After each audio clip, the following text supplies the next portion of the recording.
word of Josh. It's Monday night. That means it's time for another episode of Monday Night Josh. And my apologies for being on the air a few minutes late. Had some technical difficulties streaming live here on Facebook, but we got those figured out. And thank you very much for joining us tonight for this very special episode of the Word of Josh.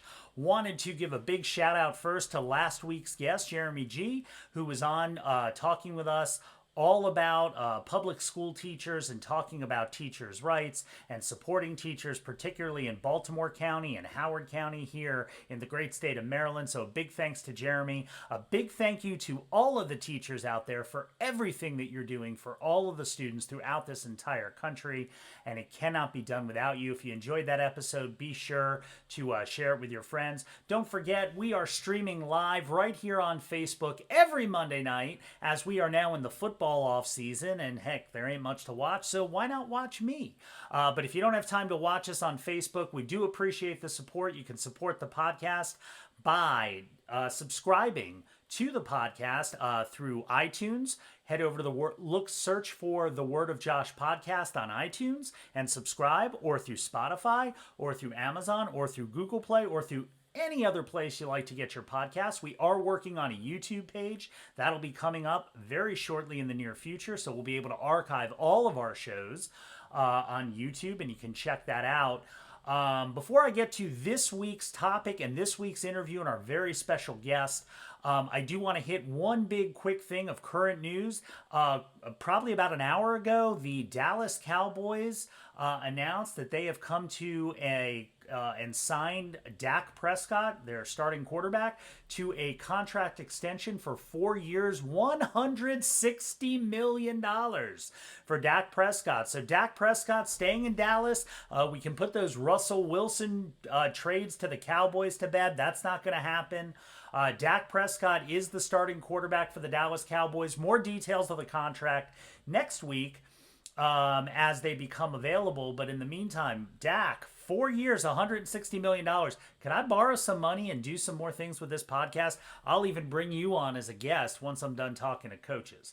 Anyway, congratulations to Dak Prescott. Also, very important, today is International Women's Day, and a big shout out to every single woman out there, and thank you for everything and the amazing things that are contributed to society and to this world. I work with a lot of amazing women at my company. Thank you. My wife's an amazing woman. There are so many amazing women out there, and we thank each and every one of them, and we wish you a very happy International Women's Day.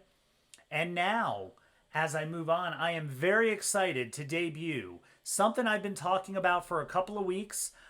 This is the next thing that we're going to do with this podcast over the next several weeks. It's a segment we're going to feature as frequently as possible, and I am calling it very simply the Coach's Corner. And with the Coach's Corner, we are going to be talking to different coaches throughout sports, at the high school level, at the college level, maybe if we're lucky, at the professional level. But we are super excited to kick off the Coach's Corner with a very special guest to the Word of Josh, someone who I have known for a very long time, a very close friend of mine, who I had the honor and privilege of coaching with for many years.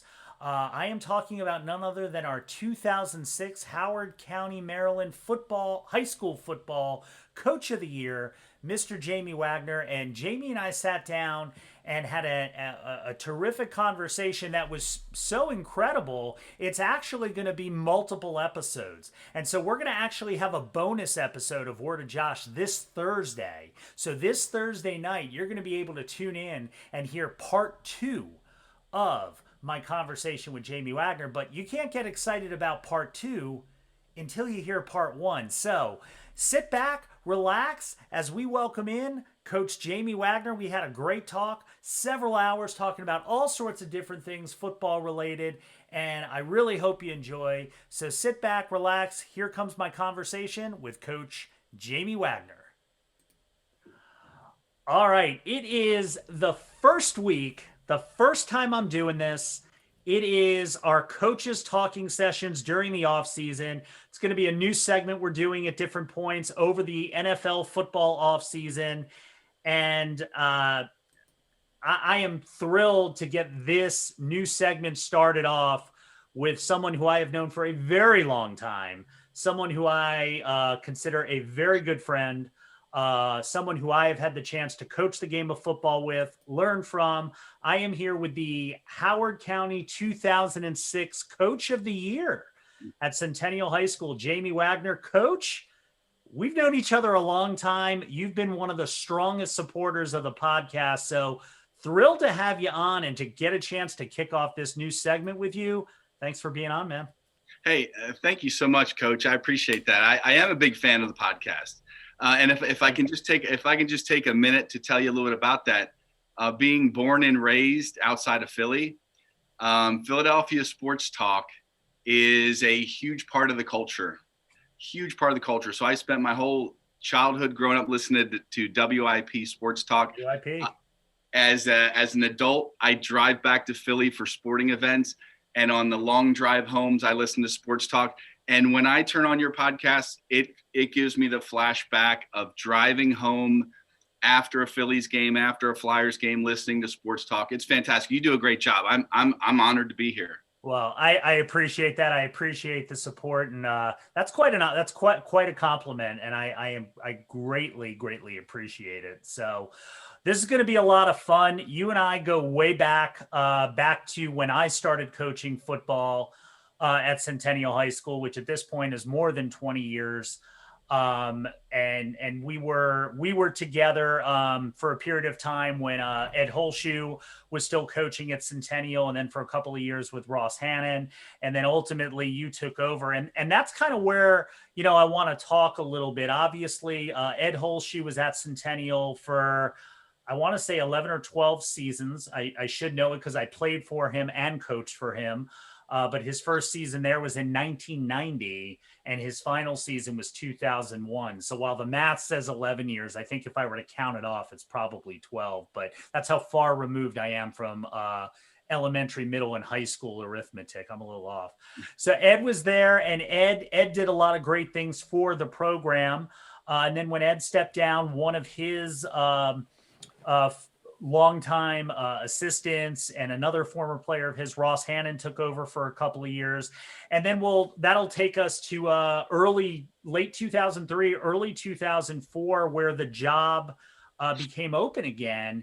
And then that's where you stepped in. So talk to me a little bit first about how you wound up coaching at Centennial, and then sort of how you wound up as the head coach. And then we're going to talk a little bit about building a program. So just want to talk a little bit about the history. Absolutely. Thank you. Yes. When I moved to Maryland from Pennsylvania for a teaching position, and I knew that I wanted to get into coaching as soon as it was professionally possible. So I wanted to give in, about 2 years into teaching before I made the commitment, the extra time commitment. And I had a connection at Mount Hebron High School.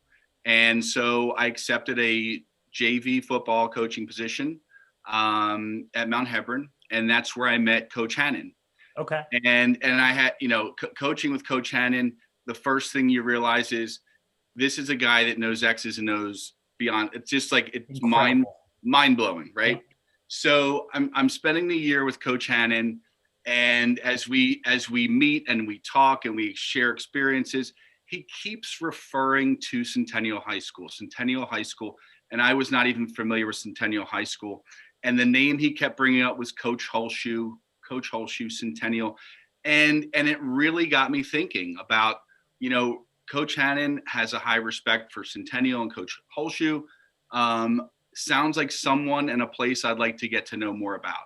Yep. So as that year progressed, that season started and ended. And then that led me to pick up the phone and call Coach Holshoe at Centennial. And that was 1996, I believe, was your first season at Mount Hebron. Let me see. That was 94, 95. I believe it was 96, I believe. Okay.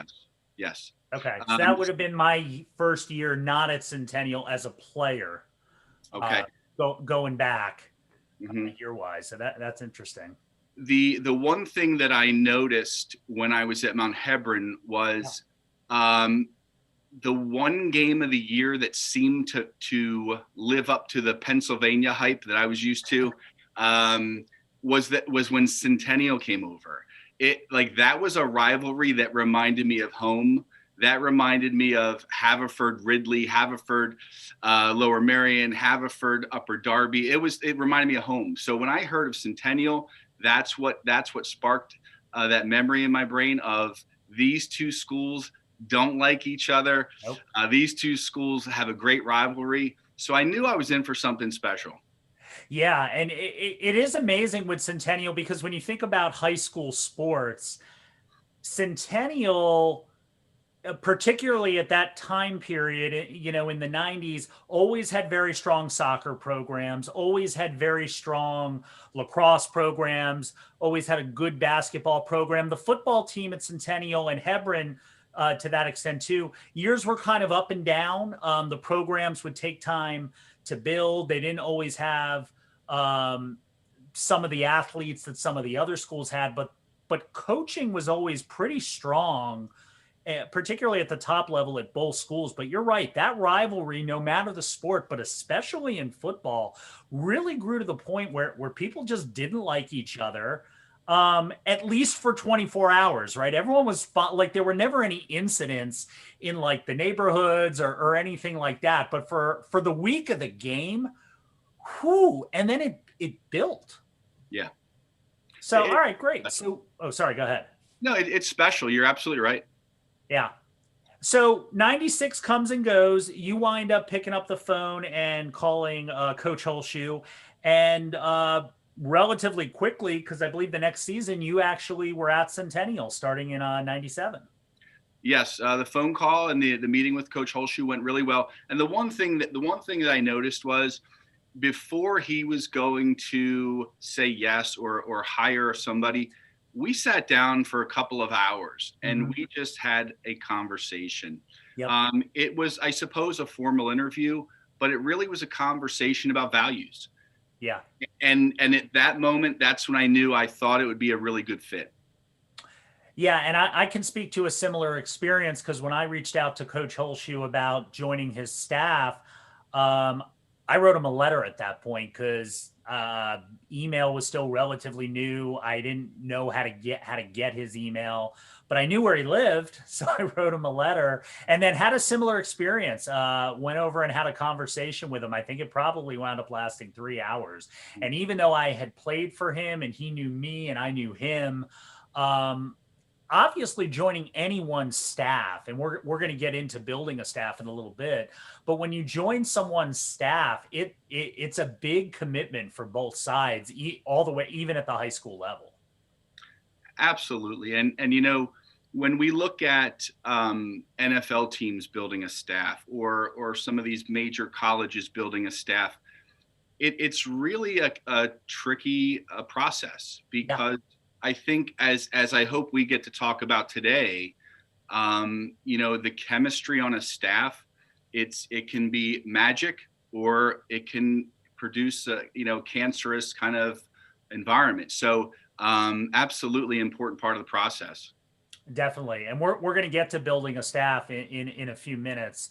So you come on board at Centennial in 1997. Talk to me a little bit about your time from 97 through 03. Let's just kind of take a look at that journey for that 6 or 7 season time frame.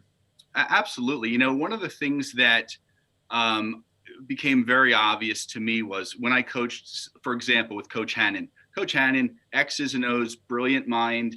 And that's where I realized where I fit into this situation. I don't consider myself a strong X's and O's coach. I think my strengths are probably somewhere else in the coaching world. But I say that when I got to Centennial, I realized that the head coach, Coach Holshoe, was a man who was looking for someone who's a good communicator, someone who can teach the game at a very elementary level, and just really be a good communicator. It's not about how much I knew,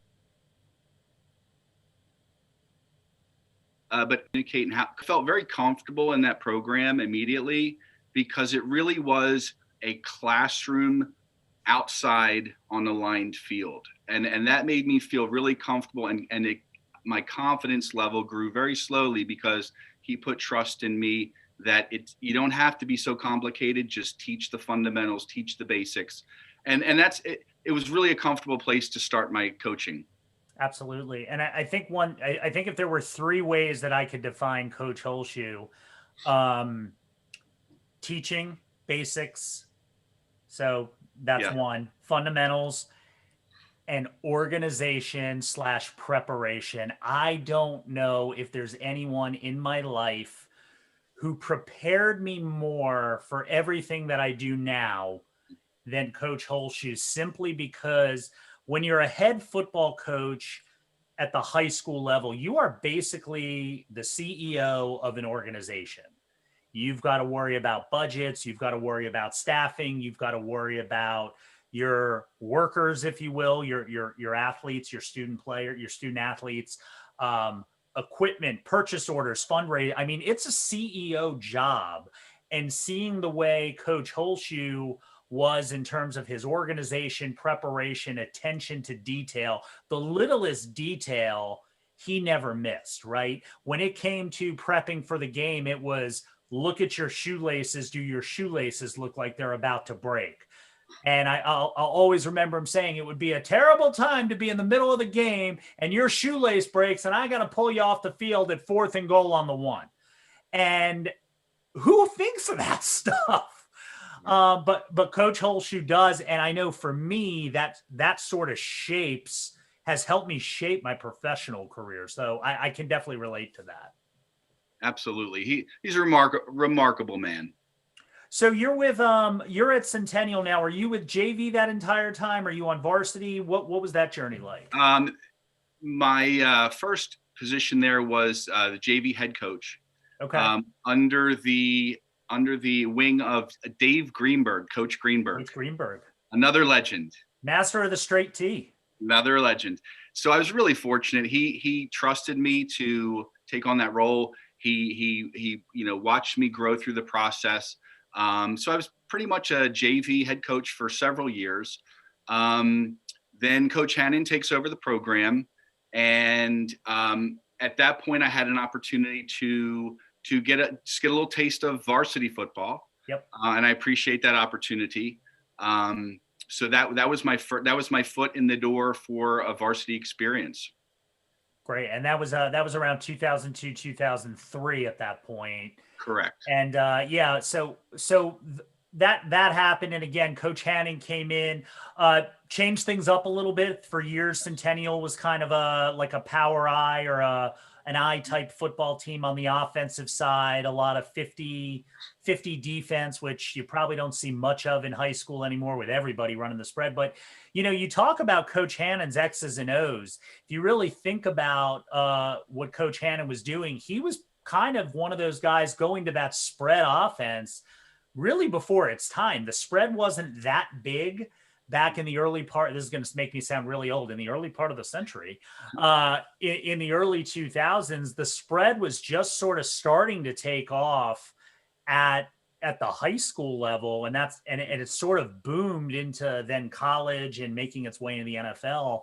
And, Coach Hannon was one of those coaches who brought that philosophy not only to Centennial, but really, really brought the awareness to it in Howard County at that point. Yeah, you are very much a stat guy, so you probably know more than I do some of the records that were broken offensively in that regard. Yep. But he was absolutely a trailblazer in that regard.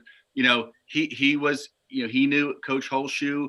He took what works from Coach Holshoe. He adapted it, and I think that's kind of the message here is, we really should absorb as much as we can, move on.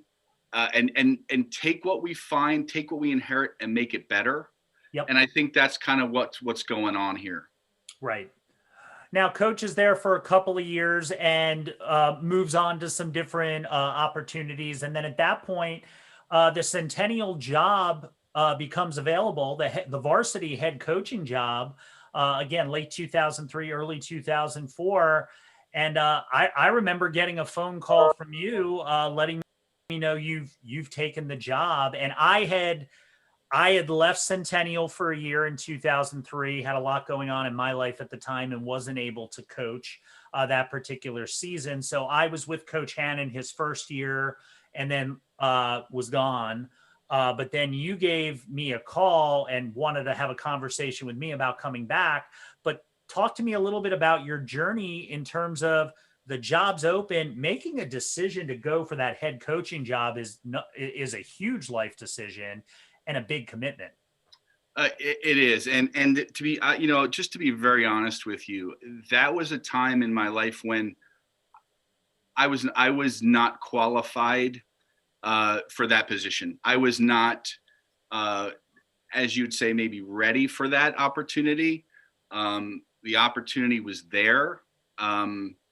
We had a staff that was together for a while, and I think what was really important to the staff was consistency and making sure that someone from within who understands the Centennial athlete, right? You know the culture of Centennial. Mm-hmm. Coach Howardell taught at Centennial, knows the culture. Coach Seglia, we'll get to all the coaches in a few moments, I hope. Yep. He was a player there just like you were, a student there. Really, people who understand the Centennial athlete, it was believed that the best vision for this program really was someone who totally understood what they were getting into. And I will say that although I probably wasn't qualified for that job yet, I did believe that I did understand the Centennial athlete. So with some encouragement, I decided to say yes to the job, and it started quite a journey. Yeah, it definitely did. I'm not sure I would agree with you that you weren't prepared. You may not have been prepared in one element of the game of football, but I think in other elements you definitely were prepared, and probably don't give yourself enough credit for it. Because especially at the high school level, a good coach is going to come along in so many different forms. And, when you talk about the challenges of a head coaching job in football, there's so many. To say that anyone were to check off all of the boxes or all of the dot on whatever that list is of the challenge of a head coaching job, it's hard to say that anyone's fully ready and checks off all of them. And I will say that was something I noticed immediately was every coach has their strengths. Coach Hannon's strength was one of my biggest weaknesses.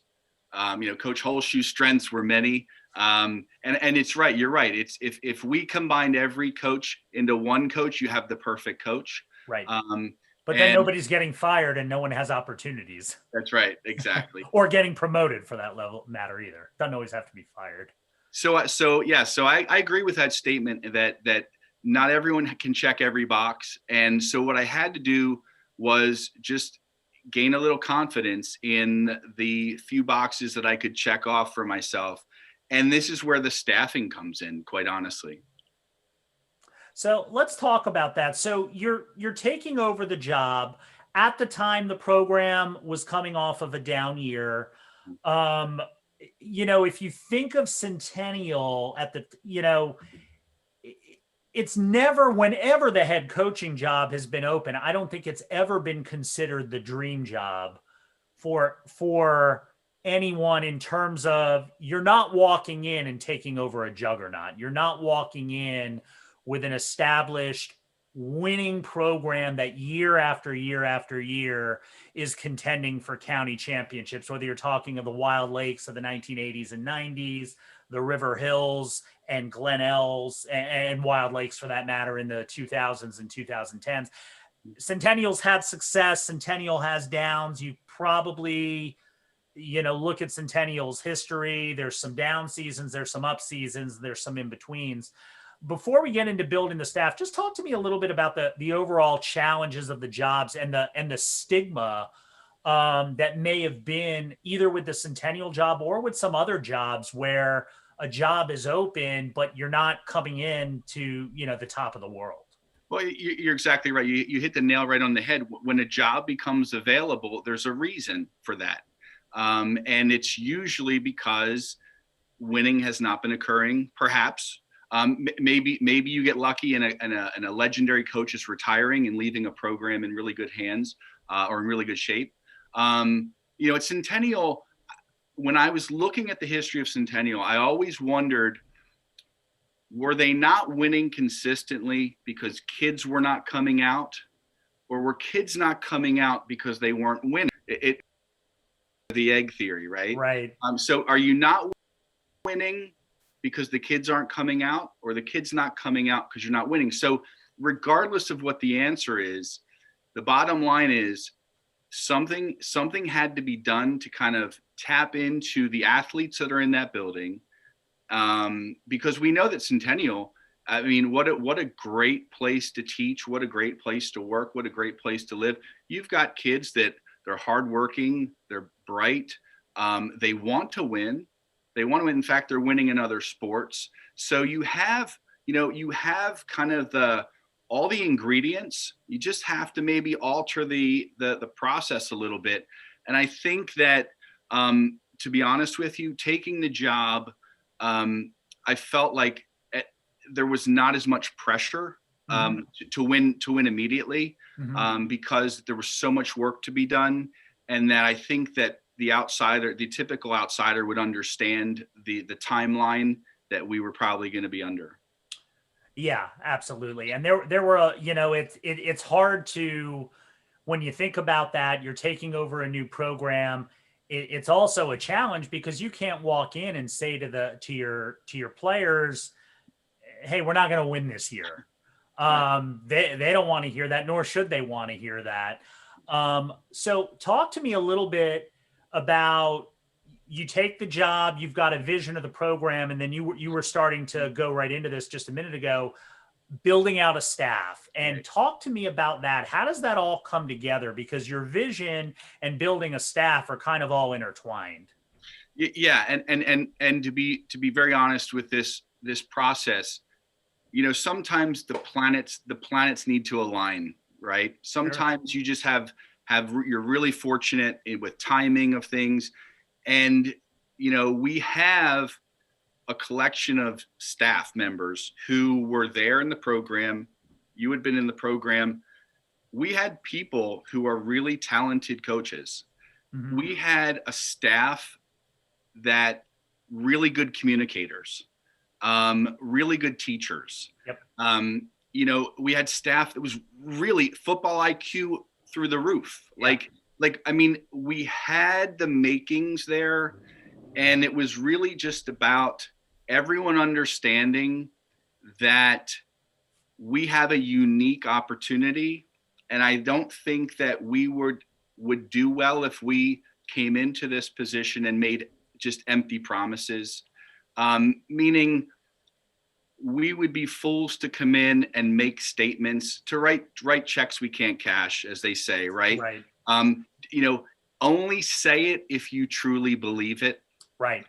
Because kids will see right through you if they believe that your message is nonsense. Right. So we really had to sit down and think about, what can we accomplish? What is our timeline, realistic timeline? Right. And as you well know, we lived by a statement, and that was, if you want something you've never had, you have to be willing to do something you've never done. Yep. And I really believe that right there is our vision. Was, if you want the same results, keep doing the same thing. If you want to change it, change your behaviors, change your habits. And we, as you well know, we had a staff that was it was like the perfect storm of staff. As I said, I cannot emphasize you and Coach Seglia and Coach Howardell knowing and understanding the student athlete at Centennial. You lived the culture, you knew the culture. And that's a big part of this, is understanding who you're teaching. We have coaches, Coach Bertucci. I mean, the list, Coach Sinisi, these guys, football minds, just brilliant. Yep. And the key to it all is, it doesn't matter what we know if we can't get the information to them. right? If Yep. we know everything and we can't teach it, we don't know how to teach it to them, then the information's no good. So we were just so fortunate to have a staff that really, I mean, if you look at the staffing, everybody had a specialty that they just loved. It was a passion for them. People were coaching their position, their dream positions. It was so fun to watch because everybody really fit into their role. Everybody gave, and I hate to be cliche, but every coach gave 110%. Yeah. And that was part of the process. Was, I was honest with the staff, and I said, this is probably a little premature for me to be taking this job. And you and everybody said, we will do this together. And you know what? I can sit here today and smile and say, we did it together. I mean, there's no question about that.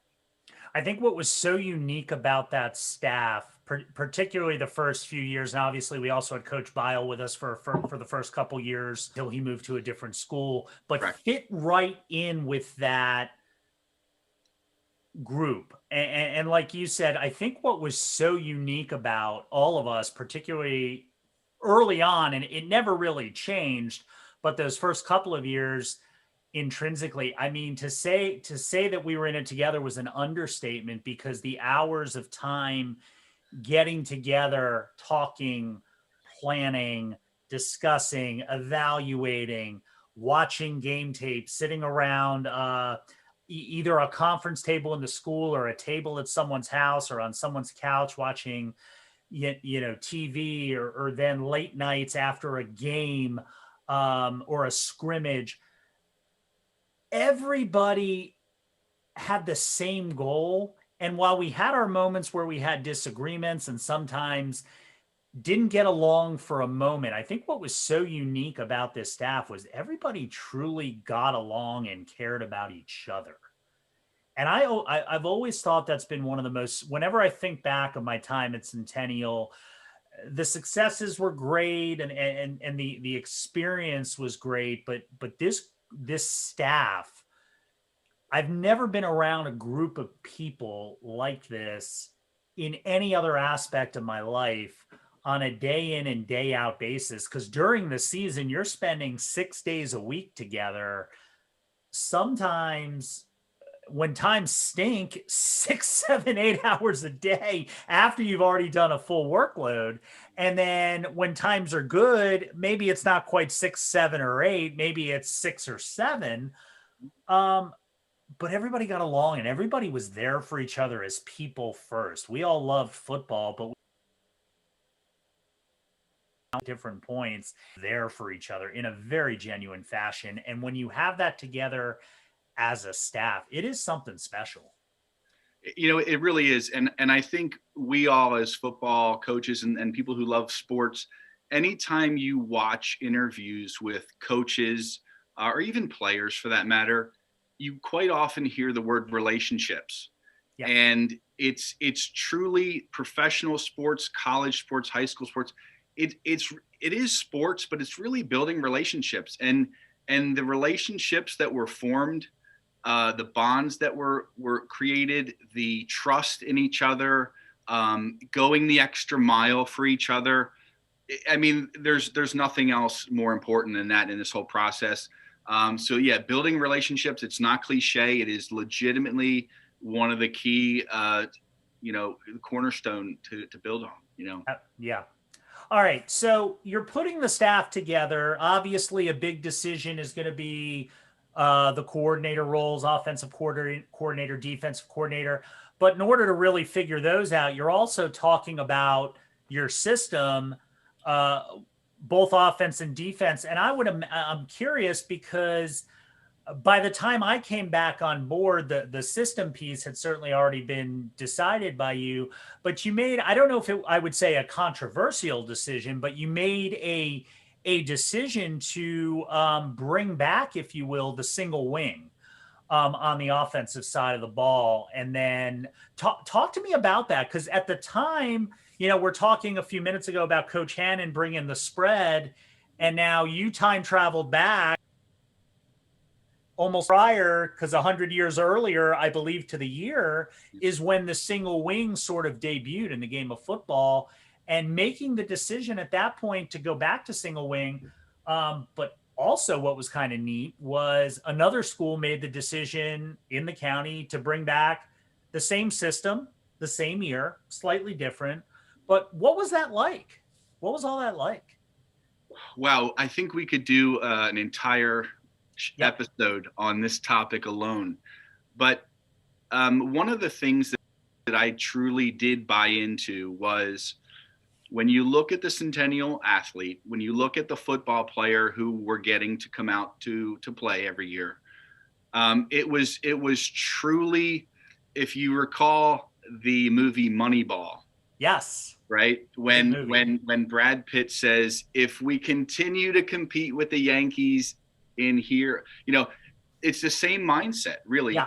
If we want to compete Yep. with the Wild Lakes and the River Hills and the Glenells and the list, as you know, for Centennial, the list is longer than most, right? Correct. To compete with, just to compete, Yeah. and be respectable.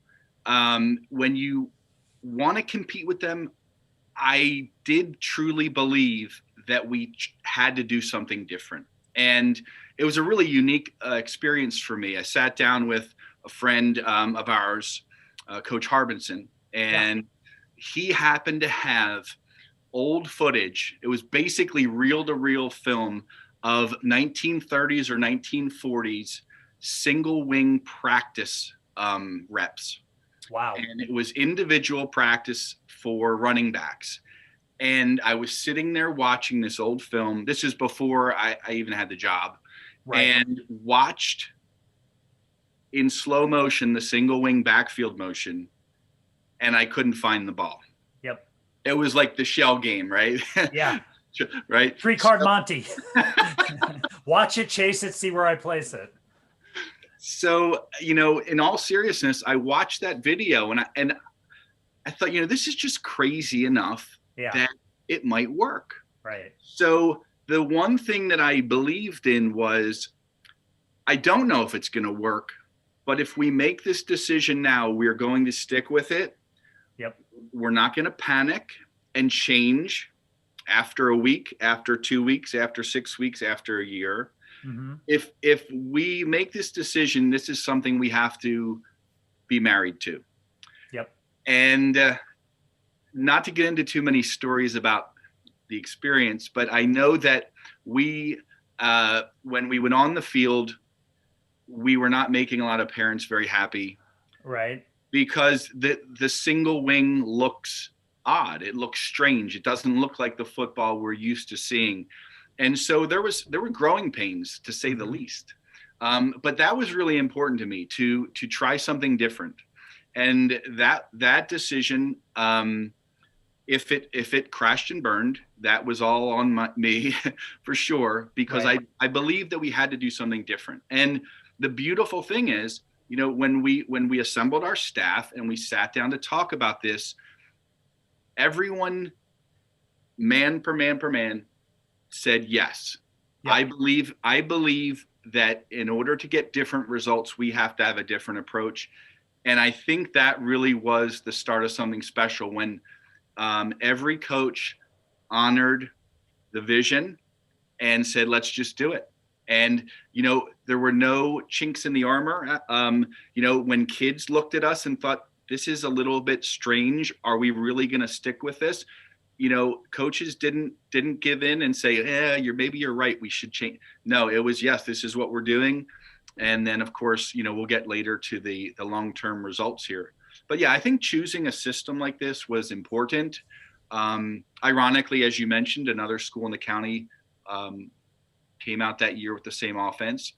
But really, I think the message was, you cannot be successful by taking shortcuts. We were going to teach a new system. We weren't going to quit on it. There are no shortcuts to success. And just, it's kind of like, after one day of practice, it's like you get a brick. Yep. And when you walk away and you look and you say, I got a brick, you know what? That's no good. Well, after 2 days, you have 2 bricks. Well, as the season goes on, you just built something pretty special. And I think, and I don't want to jump ahead too far, but Yeah. when that first season is over, I think we really had some momentum. Yeah. Yeah, we're gonna get to that whole first season in just a minute. You know what I think's interesting? I want to parallel something to the single wing, particularly today, because at the end of the day, for as different as single wing is, however you want to call it, at the end of the day, it's basically predicated on any other system in football, block down and kick out. And how you do it might change from system to system, but it always came down to blocking and tackling, which is about as cliche of a football quote as there could be. But I think what's so interesting is if you look at everything the Ravens have done, and I know you're not a Ravens fan, I know you're a Cleveland Browns fan, but I know you have an appreciation for football.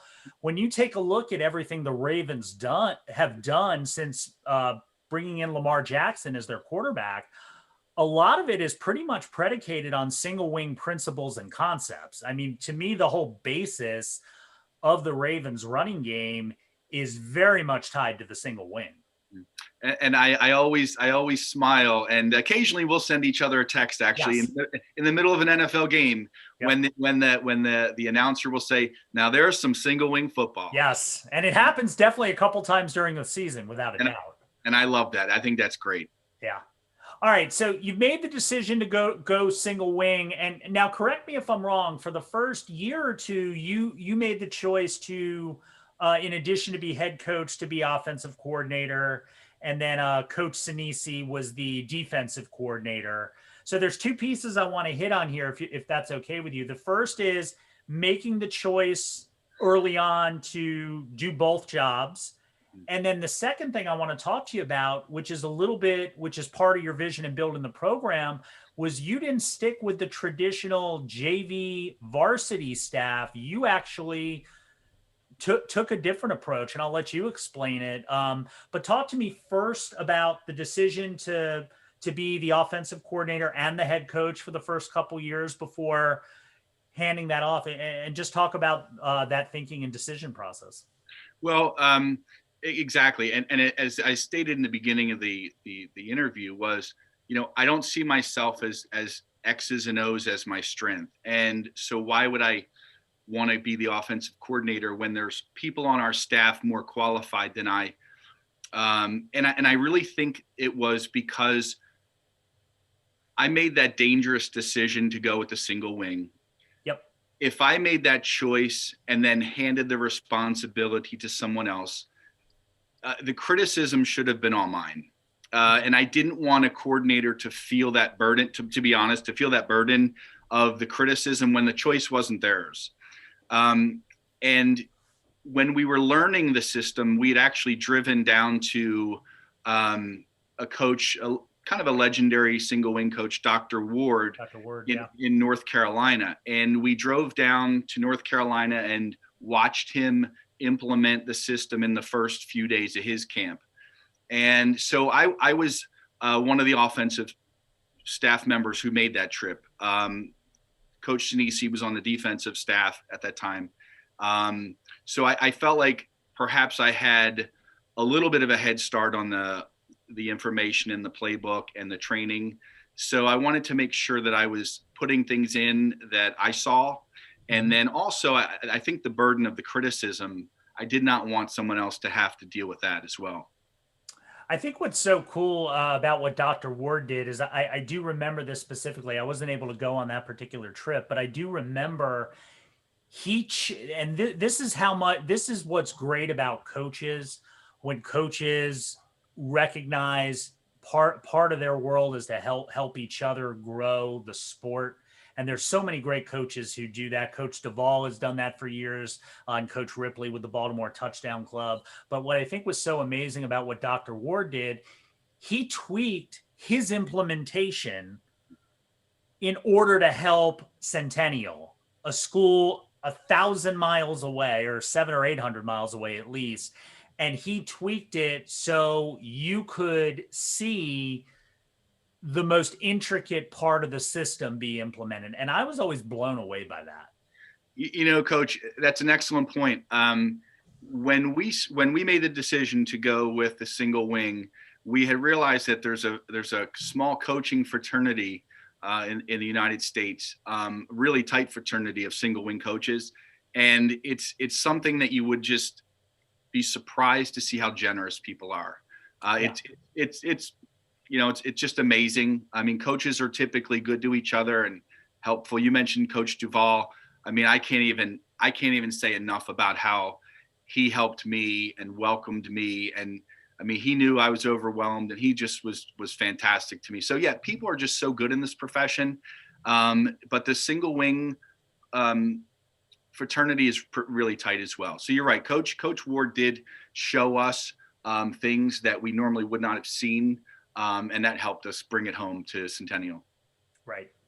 Okay, so we're at Centennial. It's 2004. It's a different world. We don't have iPhones with us all over the place. We're still using flip phones, I think, back then, if not something more. So you also, in addition to bringing in the single wing, you made a really big decision in terms of how the staff was going to work. And I remember my first conversation with you as this was happening, because when you initially talked to me about coming back, it wasn't necessarily the plan. And I haven't even said what it is, because I actually want to let you introduce it. But you did something dramatically different than what most schools do. Again, one of the things that I really believed in was, if we were going to compete, really genuinely, legitimately compete, we were going to have to go through a process that was very different. And one of the things that I thought was really important was, rather than having a JV staff and a varsity staff, and as you know, I spent most of my career as a JV coach, so I personally have a lot of respect for what JV coaches do, what JV staff's purpose is. I never felt that a JV position was any less than a varsity position. I thought it was very important. You're teaching the fundamentals, and it's a valuable position. But what I thought was really important was that every coach on our staff coached every kid in the program. Because sometimes when you have a JV staff and a varsity staff, sometimes philosophically, the bridge doesn't always meet perfectly. Right. Some bumps in the road. Perhaps you're having talent evaluated using a different criteria. A varsity coach might ask a JV coach, is so-and-so ready? And maybe the communication lines aren't as clear as they should be. So I thought it was really important that we, instead of going JV staff and varsity staff, we would have an offensive staff and a defensive staff. This way, offensive staff coached every player in the program from 9th grade through 12th grade. The defensive staff coached up every kid in the program. So I think there's a variety of value to that. There's a lot of things I think we benefited from, but I thought it was really important to have one staff, literally one program. Some people talk about it in a cliche manner, but I believe that we really did have one football program at Centennial. And I think that the investment from parents, the investment from players, really rose to the occasion. Yeah, and those are two really big changes. It's funny, for someone who started this conversation off saying, "I wasn't ready, I wasn't qualified." Well, you said you said and did a few things that I think say just the opposite of, first and foremost, when you talk about owning the decision to run the single wing, and that was part of your thinking for, you didn't want to put in this new system and hand it off. That's what a leader does. So that's where I would say you're fully qualified, and were the right choice and were deserving. But secondly, I think when you talk about this shift to offense and defense, it hadn't been done at that school, at least for the prior 12 or 13 years. and probably long. I would say even longer because I'm going to go in the 80s. It wasn't really done either. So maybe never. And it really wasn't done in the rest of the county that we were in. Maybe some schools were doing it in the state, but definitely not in Howard County at that time. That's a big shift. Yeah, it's funny when I asked around, we couldn't really find anyone that ran a program that way. There's private schools that would do that because they have scholarship. They have one-way players. They've got 50 kids on defense. They've got 50 kids on offense. And they can work their staffs that way. They can have their number ones on defense go against their number ones on offense. But no, there really weren't many examples to follow in the public school system for sure. And it was something that, again, sometimes you never know until you try something. Yeah. And I do believe that I believe the staff enjoyed having that laser focus on what their game plan was, laser focus on what the practice plan was. And this is just the truth of high school football. When you're coaching both sides of the ball, ultimately you're going to have coaches that have their favorite side of the ball. Right. They might be an offensive minded person. And then, oh, by the way, coach DBs. And, and I'm not saying that they would, put in any less effort, but, if the passion's not there, the message gets watered down a little bit. You don't have that same messenger. So when people were able to coach their passion, I think the passion oozes in the message. I think the players catch on. I think the players feel valued, and ultimately worked out for us. Yeah, it definitely did. And a lot of things going on here. I'm going to step away from the field for a second and talk about some of the things going on off the field, particularly when it comes to your vision and things that you're doing. And some of those things come into, the identity, because the identity and the feeling brings so much to a school, to a program, especially when the programs, had a little bit of a downswing, and you're trying to change the mindset and the culture. So I want to just talk about some of that because in addition to, I can see the program right over your right shoulder there from that inaugural year, and I see that big C sitting right there and that slogan. That C debuted at least for Centennial that year. Talk about some of those nuances and mechanics of things you were doing away from the field prior to ever setting foot on the field for practice. Well, sometimes if you ever watch college football and you wonder when you turn on an Oregon game and you can't recognize them because they're wearing one of their 17 different jerseys right. and 6 different helmets, and I guess the answer is 17-year-olds, 18-year-olds like that stuff, right? Yeah. So of course we didn't go to that extent, but what I thought that was important was, what's our idea? Like literally what's going to identify us? What can we have pride in? What can we make it something that motivates us? And, we put the C on the side of the helmet. Yep. And, people who aren't maybe sports oriented may not understand that, but where I went to high school, at Haverford, we had an H on our helmet, and it was at practice, it was H pride. It was, you put that helmet on and you played for H pride. And I know we talk about C pride, and that's exactly what it's all about. It's like you see that C, and Coach, how many places did that C end up? I mean, that's just a good feeling when you go up to the school, when you see the C is on the press box, the C is on the ticket booth, the C is on the walkway coming down to the stadium. The C was on the big hill. It was on the hill, right? And then to finish our dream, we put the big C on the center of the field before the turf came in. So it's like that's who we were. Didn't the C wind up in the gym at one point too on the basketball court? That's a great question. I can't remember. I can't say that. I know that a couple sports picked up on C pride. Yep. Which is awesome. But someone might say, well, a slogan or a logo. Well, NFL teams have logos. I think there was a little issue with someone dancing on a logo this year, right? So yeah, there may have been. Right. May have been a couple. Right. So the logo, when you take pride in your logo, it's a part of who you are. You own it, and then you defend it, and then this is where that mentality comes from. You'll fight for it, so to speak, of course. And we wanted that C to be seen in the hallway.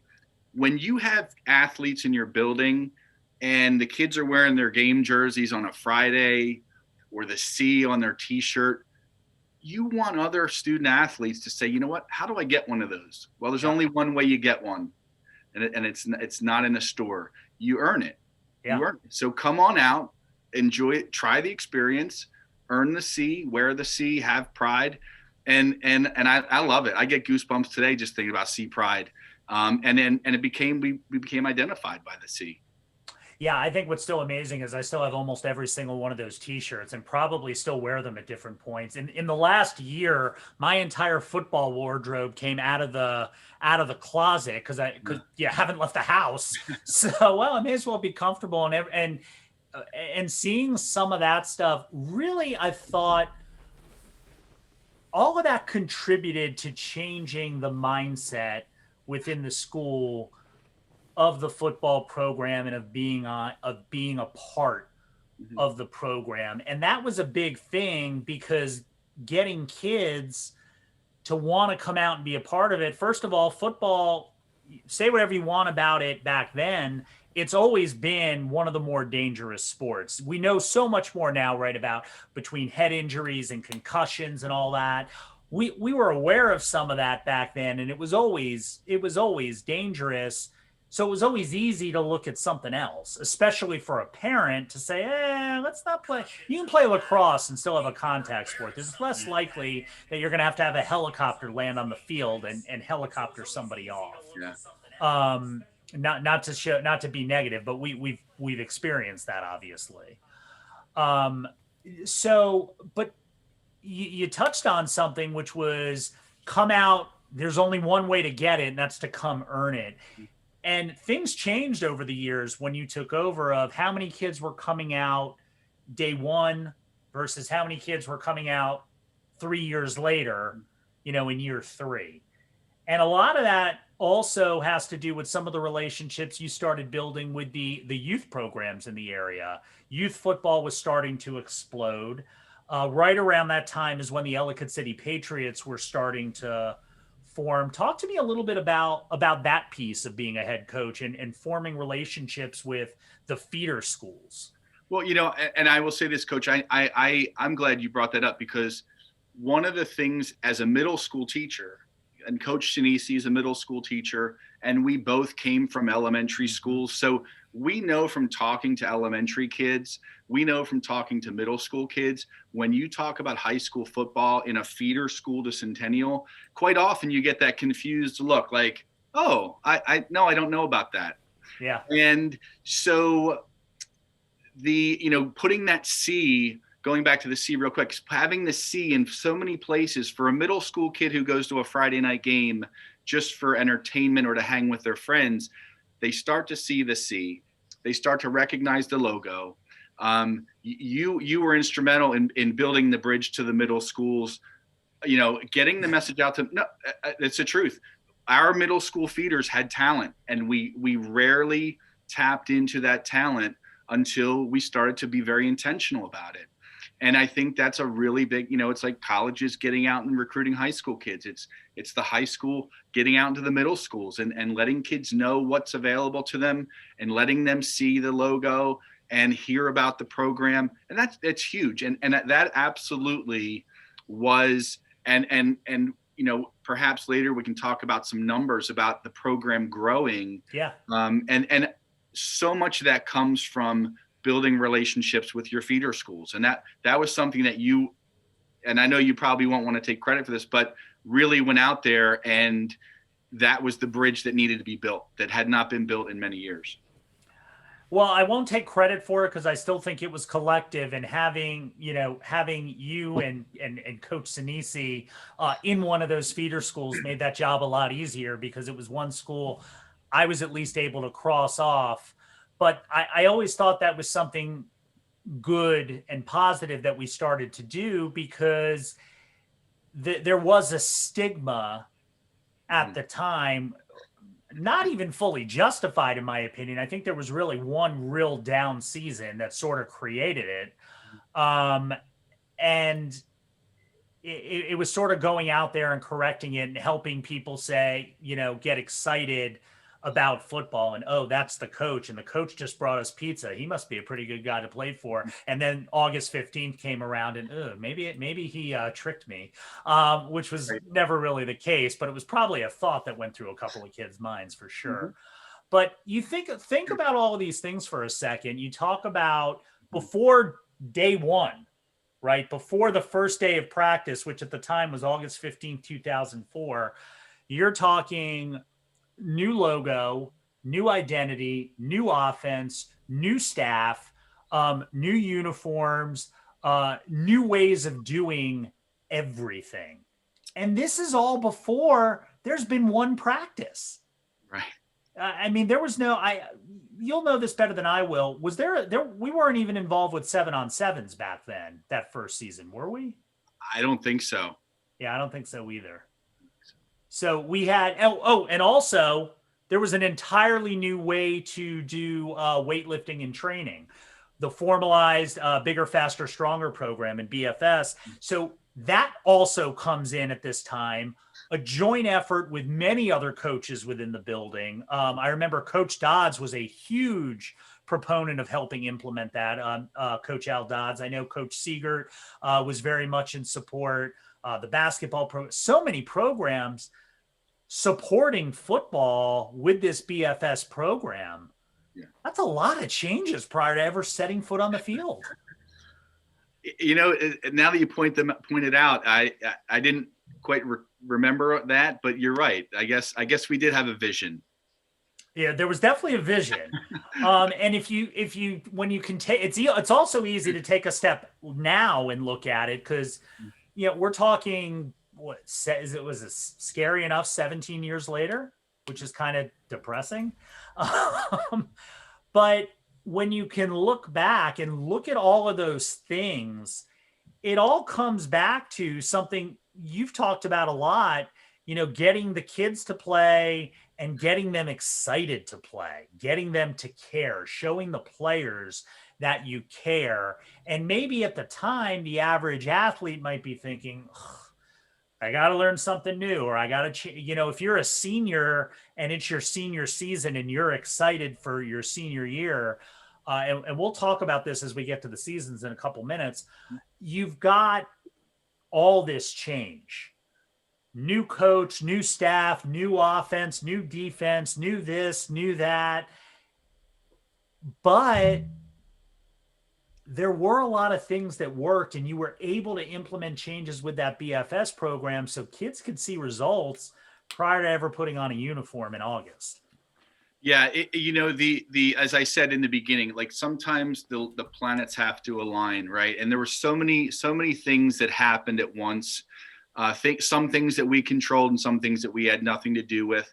But BFS coming to the school really was, as you mentioned, a very much a team project. We had so much support and financial support. I guess the boosters perhaps were heavily involved in that, and Coach Dodds, planning all the meetings with the clinician and walking us through the trainings. So many programs. You had volleyball and basketball, the men's team and the women's team. You had everyone buying in, which is such a great thing for the school.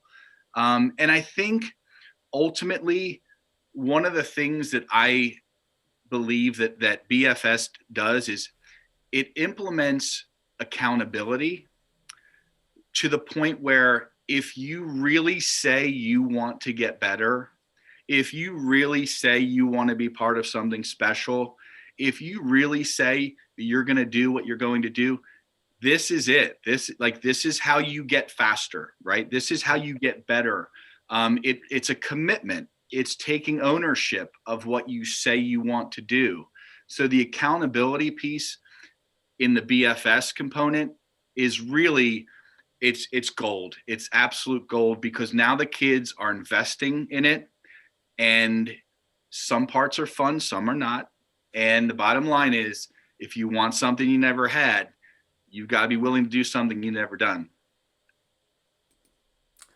All right, there you have it. That is part one of my interview with Coach Jamie Wagner. You just heard basically, obviously, a little bit of background, but then everything leading up to setting foot on the football field for the first practice Coach Wagner coached. That's a lot of things that happened over a period of 7 or 8 months. You know, Coach Wagner gets the job probably in February of 2004, maybe even early March.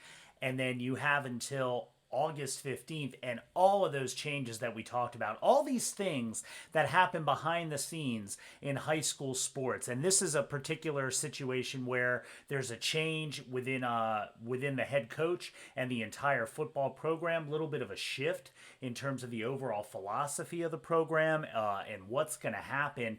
And as Coach Wagner and I were talking, we just kind of started covering everything. So you just heard about implementing changes of a weightlifting program, something so critical to any high school football team, especially 15 or 16 years ago. There weren't as many off-season types of activities that you could do at the time, so weightlifting was all that you had. Really just an amazing conversation, and the conversation got so great, we actually decided to, well, we didn't just decide to do it, we kind of had to do it. We broke it down into 3 parts. So tonight was kind of like the preamble.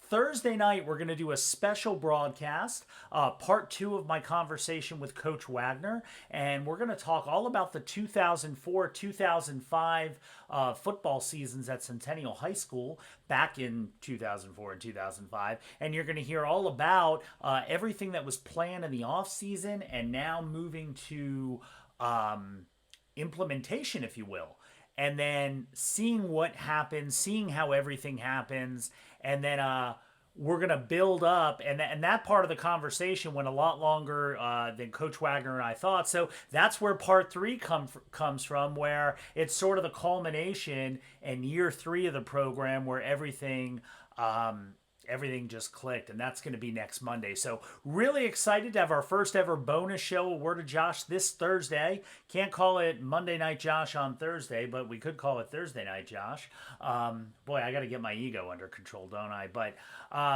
once again, I want to thank Coach Wagner for coming on the podcast. He has been a very long time supporter from day one, going back to 4 or 5 years ago when I first recorded my first podcast in the garage.